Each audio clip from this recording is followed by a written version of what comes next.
Good morning, Smiley. Good morning, Daddy. How are you? Okay. Okay. Just okay? I'm tired too. Tired? You were at the racetrack last night? Yep. Watching all the cars go around? Yeah. Watching Susie Roy try to win? Mhm. Yeah. Perry Como crashed a couple Yeah. times. They got taken out too. Alright, so she was at the racetrack. I was too last night. But before I went to the racetrack, what did I do, Smiley? You did your second triathlon. I did my second ever triathlon. Now, my first triathlon I did was 2 summers ago, I think. I'll put the video right here.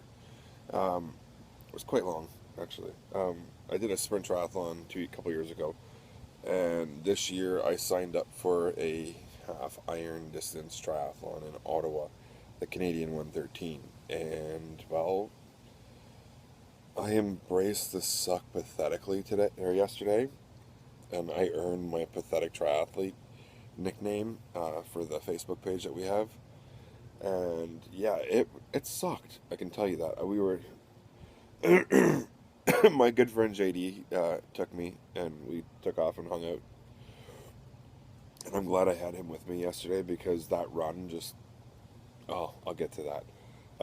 So we got to Ottawa, got my race kit, realized that we had 15 minutes. So I'm like, great, go get my race kit. Didn't realize that where I got my race kit, I had to check in there. So I ran all the way back to the car, got the bike, got everything, and found out that I had to be at the Terry Fox Athletic Center, not realizing.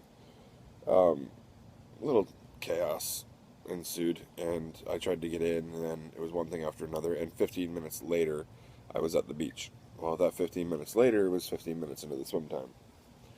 And I jumped in the water, and I started swimming, and I swam, and I swam, and I swam.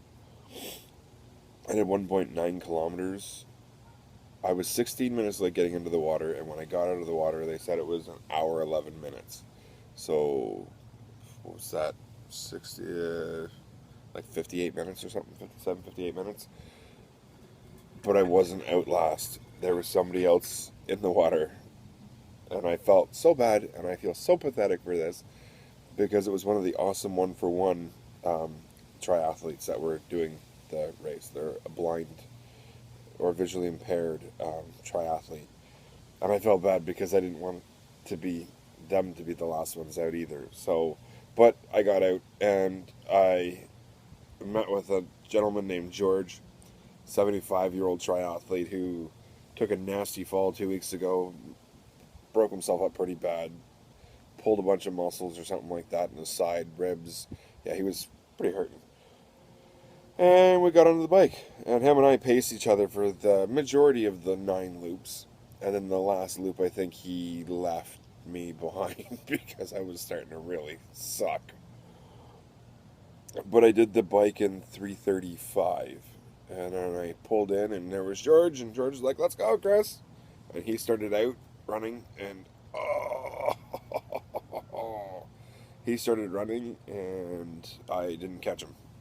I saw him in passing, and I was catching him towards the end, but the first loop through, I walked the majority of it because my feet were still like numb from the bike.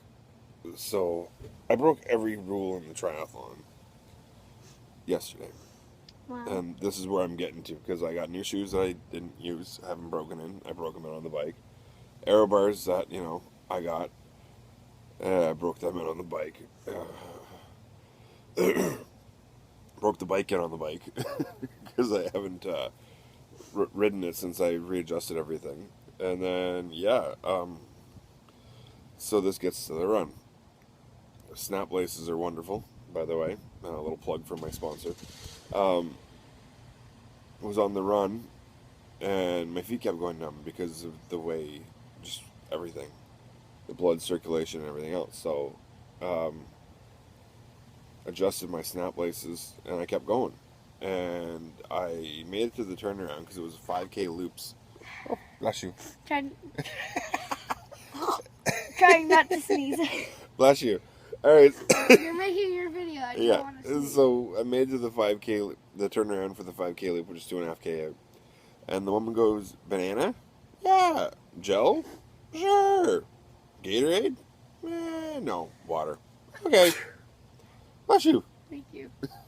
So I take my Gatorade, or take my water, and I take a gel. And I'm like, oh, they're horrible. I take a banana to swallow the gel, get another glass of water, and off I go. I made it to about kilometer 3.5, or no, kilometer 4.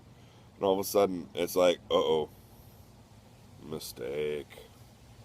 I barely made it to the bathroom. I literally kicked in the bathroom door in the handicap stall because I knew I wasn't going to get up in any other bathroom.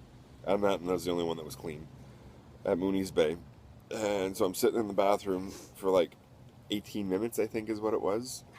And I'm almost in tears going, I'm done. I'm going to DNF. This is horrible. And then I was like, you know what, let's go. And I got up and I walked out and I continued. And JD was there going, man, like what happened? That first loop was like almost an hour. And so I told him, I'm like, you know what? This is what happened. He's like, oh man. And yeah, so it was a really crappy situation. Mom, I said, Quite literally. I said to Mom yesterday, and I'm like, Mom, is Dad almost done? And Mom's like, JD just messaged. Last message that I got was from JD saying that Dad's 3/4 done, and that your phone is dead. So what happened was that I had my phone with me because I was going to text my wife my results at each stop. I didn't, this one didn't happen because, well, I was in a hurry to try to catch up to everybody. The bike, well, you don't text and bike, obviously. And then the run, I texted my wife and said, I'm just starting the run. And then I realized my phone was dead because, well, I have an iPhone and it just sucks the battery no matter what. That's why I like my So, Samsung. that happened. But on my second loop through, I was in bad shape. Legs, my feet were finally starting to feel better, but my legs were starting to hurt. At this point, I'm already 7.5 hours into this, and my first lap was like an hour. My second loop, I think, was like 48 minutes, and then I started. JD was beside me on his unicycle, and the second loop he kind of paced me a little bit, running beside me, walking with me, talking to me through everything. And then the third and fourth loop, I made a suggestion because JD had his unicycle. So I'm like, get your unicycle and let's go. And he paced me the last 2 laps. So it wasn't bad though. But 8 hours, 26 minutes, 17.2 seconds. And I completed a half iron distance triathlon. Now, next year I'm going to do the full. Better Maybe. train this time. What? Last time Dad didn't train for the triathlon yesterday. All he did was the one run. I did. So, with me. which I was with like, I my carry all pack the mule? water. You're my pack mule? I All right, carry so all the water and stuff like that. I'm going to train better for the next run. Yeah, it's going to be better. But right now, my leg is literally twitching. Wow. Look at this. I don't know if you guys can see that. Yeah. It's literally twitching. It's so sore. I got to massage it out. So, all right. Ooh, can I take the rolling pin to your leg? You'd love to do that, wouldn't you? Yeah. Torture your dad like that? No, but that's what we always do. Yes, that's what. You want a massage. Right now, You I want need a to massage of your leg. let it relax a little bit first before you can torture me, okay? Aw. See that? All right, guys. I got to go. I got to finish my coffee, and I got things to do with the kids today. So, peace out, and see you guys all on the flip side. And remember, got to keep trying.